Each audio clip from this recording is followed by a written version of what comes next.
I just want to get all this shit out of my system before I die. And as I said, I've got nothing to lose. You've got everything to lose out there. You've got your whole fucking life to lose.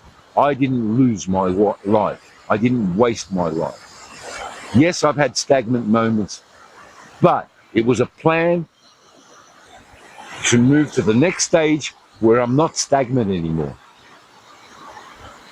And that's what I've been trying to win in life. And I managed to do it. And if you want the ultimate example, me. There's nobody else to look at. You're like a puddle of water. Most people are like a puddle of water. You leave it there long enough, and something horrible is going to come out of it. I'm really good at metaphors. Don't you become that stagnant piece of water where something horrible crawls out of it.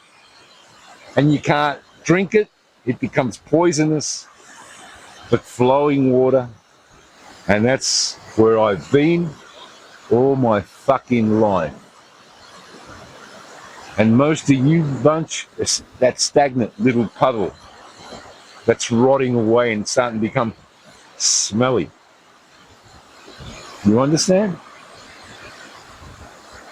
And that's why by the age of 50, the smell starts to come out. And all the creepy little shit that's been living in there. That's what I see. And I need to share it with you. If it makes any rational sense, if my metaphors make any rational sense to you, you're on the right path. If I don't make any sense, you're brain fucked. And I know that. So go back to your little puddle. Don't ever attempt to become an ocean or anything else. You're just a stinky little puddle that eventually will stink. A stagnant little thing.